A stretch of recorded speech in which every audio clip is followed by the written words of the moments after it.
జ్యోతిషాస్త్రరీత్యా ద్వాదశ రాశుల్లో 6వ రాశి అయినటువంటి కన్యా రాశి మిత్రులారా, మీరు ఉత్తరా నక్షత్రం 2, 3, 4 పాదాలు, హస్తా నక్షత్రం 1, 2, 3, 4 పాదాలు, చిత్తా నక్షత్రం 1, 2 పాదాలకి జన్మించిన మీరు కన్యా రాశి వారిగా పరిగణించబడుతున్నారు.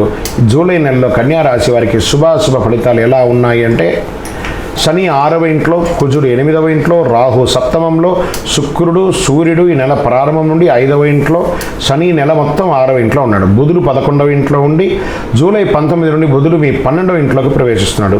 8వ ఇంట్లో కుజుడు. ఈ గ్రహాలంతా కూడాను ఈ నెల ఇలా ఉంది. కన్యా రాశి మిత్రులారా, ఆదాయం గణనీయంగా పెరుగుతుంది. మీకు శని తిరోగమనం కూడా చాలా లాభిస్తూ ఉంటుంది. మనం ఇదివరకు వీడియోలో చెప్పుకున్నాము, చూడండి. మీ రోజువారీ ఆదాయం గణనీయంగా పెరుగుతుంది. వ్యాపారంలో నిర్వహణ నుండి ఆశించిన అద్భుతమైనటువంటి ఫలితాలని పొందుతారు. ఇది ఒక మంచి నెల అని కూడా చెప్పచ్చు. మాస ప్రారంభంలో వృధాగా ఖర్చు పెట్టకండి. ఆదాయం ఉంది కదా అని చెప్పేసి పనికిరాని ఈ యొక్క పర్చేస్ షాపింగ్ అంతా చేయకండి. అవన్నీ కూడాను. ఇంకా చూడండి, ఈ రాశి వారికి ఉన్నటువంటి గుణం ఏమంటే షాపింగ్ చేయడం ఎక్కువ. ఇంకా మీరు ఎప్పుడూ షాపింగ్ చేస్తుంది, కనీసం ప్రైస్ ట్యాగ్ కూడా కట్ చేయకుండా కొన్ని ఇంట్లో ఒట్టిగా పడి ఉంటాయి. అదేదో స్టోర్లో ఉండొచ్చు కదా, డబ్బులు పెట్టి మన వార్డ్రోబ్లో ఎందుకు ఉండాలి? కావాల్సింది మాత్రం కొనండి. కొత్తగా వ్యాపారం విస్తరణ చేసేవారికి ఇది ఒక మంచి సమయం. తోటి వ్యాపారస్తుల నుండి వచ్చే పోటీ మీరు చక్కగా జయిస్తారు. ఉద్యోగులకి ప్రభుత్వ రంగంలో పనిచేసే వారికి ఈ నెల విశేషమైనటువంటి ఫలితాలను పొందుతారు. ప్రైవేట్ రంగం వారికి, మీరు ఉద్యోగంలో ఉన్నవారు విదేశాలకి వెళ్ళాలి, ఐటీ రంగంలో ఉన్నవాళ్ళు ప్రయత్నం చేస్తున్నారనుకోండి, టెక్నికల్గా ఉన్నవాళ్ళు వీళ్ళు కూడా చాలా బాగా, ఫైనాన్స్ రంగం వారికి, రీసెర్చ్ చేసే వాళ్ళకి, డాక్టర్స్కి, వీళ్ళకందరికీ స్వయం వృత్తి చేసే వాళ్ళకి, డాక్టర్స్కి, రీసెర్చ్ చేసే వాళ్ళకి, వీళ్ళకందరికీ ఒక మంచి సమయం చెప్పచ్చు. స్పోర్ట్స్ వాళ్ళకి ఈ నెల చాలా బాగుంటుందని కూడా చెప్పచ్చు. సహ ఉద్యోగుల నుండి కాస్త మిశ్రమ ఫలితాన్ని పొందుతారు. పదోన్నతి, గవర్నమెంట్లో ఉన్న వాళ్ళకి పదోన్నతి వచ్చే అవకాశం ఉన్నాయి. ప్రైవేట్ రంగం వారికి కూడా పొజిషన్స్ పెరిగి మీ యొక్క శాలరీ హైక్ అయ్యే అవకాశాలు కూడా బాగున్నాయి. జీవిత భాగస్వామి, భార్యాభర్తల మధ్య అన్యోన్యత పెరుగుతుంది. చక్కటి సంతానం అవుతుంది. అద్భుతంగా ఉంటారు. విడిపోయిన దంపతులు మళ్ళీ కలుస్తారు. తర్వాత ప్రేమ వ్యవహారాలన్నీ కూడా ఫలించే అవకాశాలు ఉన్నాయి. కుటుంబంలో కలిసి మెలిసి అందరూ విహారయాత్రకు వెళ్ళే అవకాశాలు ఉన్నాయి. బంధుమిత్రుల యొక్క పొందుతారు. ఇంటికి రావడం పోవడం జరుగుతుంది. శుభకార్యాల యొక్క సూచన కనబడుతుంది. సమాజంలో గౌరవం పెరుగుతుంది. మహిళలు ఉద్యోగ వ్యాపారం చేసే వాళ్ళకి చాలా అద్భుతంగా ఉంటుందని కూడా చెప్పచ్చు.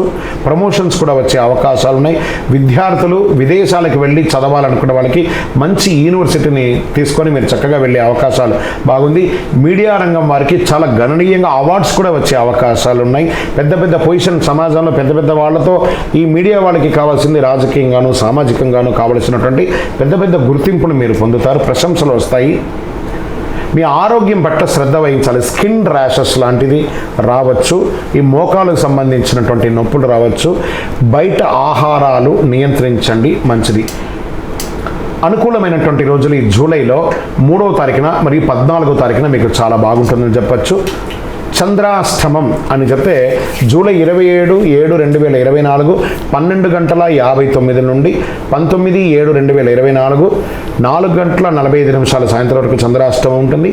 ఈ 2.5 రోజులు చాలా జాగ్రత్తగా ఉండండి. శనివారాల్లో ఆంజనేయ స్వామి వారికి తమలపాకుతో పూజ చేయండి. హనుమాన్ చాలీసా పారాయణం చేయండి. అదృష్టం కలిగించే నెంబర్ ఈ నెల 9 అని చెప్పచ్చు. కరుంగాళి మాలను ధరించడానికి ప్రయత్నించండి. చక్రాస్ అన్ని యాక్టివేట్ అయ్యి ఆరోగ్యవంతులుగా ఉంటారు. ఇంకను మీ యొక్క వ్యక్తిగత జాతకం తెలుసుకోవాలనుకుంటే మీ పరిసర ప్రాంతాల్లో ఉన్నటువంటి గురువుని సంప్రదించి మీ యొక్క సంపూర్ణ జాతకాన్ని తెలుసుకోండి. లేదా మా ద్వారా తెలుసుకోవాలనుకుంటున్నారా, ఈ కింద నెంబర్కి మీ పేరు, date of birth, time of birth, place of birth WhatsApp చేయండి. ఇంకను సకల దోషాలు తొలగి ఆనందంగా ఉండడానికి మీ వయస్సు ఎంత ఉందో అన్ని దీపాలను మీ యొక్క ఇష్టదైవానికి నెలకు ఒక దేవాలయంలో వెలిగించండి. విజయోస్తు.